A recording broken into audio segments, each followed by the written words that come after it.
வீட்ல நீங்க வேலைக்காரி வச்சிருக்கீங்க தானே? வேலைக்காரி இருக்கிறார்கள். அதான் நான் கேட்டேன். எங்க ஒரு பக்கம் வச்சிருக்கிறதுனா வேற. ஓ, உங்க வீட்ல வேலைக்காரி இருக்கிறார்களா? இருக்கிறார்கள். மாதம் எவ்வளவு சம்பளம் தரீங்க? மாசமானா 12,000. என்னது? ஒரு மாசம் ஆனா 12,000. மாதம் எவ்வளவு சம்பளம் தரீங்க? மாதம் 12,000. ஒரு வருஷத்துக்கு எவ்வளவு சம்பளம் தரீங்க? 12 × 12 299. நீ டீ கடை பாக்கி வச்சதெல்லாம் இங்க சொல்லிக்கிட்டு இருக்காத. 147.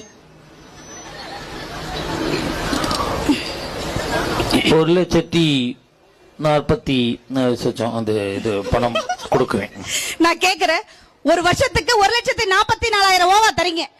கல்யாணம் பண்ணி, அதாவது ஒரு ஆஃப்டர் வீட்டு வேலை செய்யற அம்மாவுக்கே 1,44,000 ஓவா தரீங்களே. கல்யாணம் பண்ணி வந்தவனே வீட்டுக்காரியா, சமையல்காரியா, ஆத்துக்காரியா, புள்ள பெத்து போற மிஷினா, இத்தனை வேலை செய்யறமே, மாசம் இவ்வளவு கூட எந்த பெண்களாவது நாங்க கேட்டிருக்கோமா சார்? நீலாம்பூர் பெண்களை சப்போர்ட் பண்ணுங்க, கேட்டிருக்கோமா புருஷனை பார்த்து? வேலைக்காரிக்கு சம்பளம் கொடுக்கறோம், வீட்டுக்காரிக்கு சம்பளம் கொடுக்கறது இல்லைன்னு கேக்குறேன். நாங்க கேட்டிருக்கோமா? வேலைக்காரி அவ பாக்குற வேலை சரியில்லைன்னா போடினா அடுத்த வீட்டுக்கு வேலைக்கு போயிருவா. நான் வருஷத்துக்கு 6 வேலைக்காரி மாத்தி மாத்தி வச்சுக்கிருவேன். நீ போ சொன்னா போவியா? இல்ல மாத்தி வச்சுக்கிற முடியுமா சார்? உன்னை எவன் எங்கே சேர்ப்பான் சார்? உங்க அப்பனே இங்க அனுப்பிட்டான். நீ எங்க இரு, கேட்ட கேள்விக்கு பதில் சொல்லி ஆகணும்.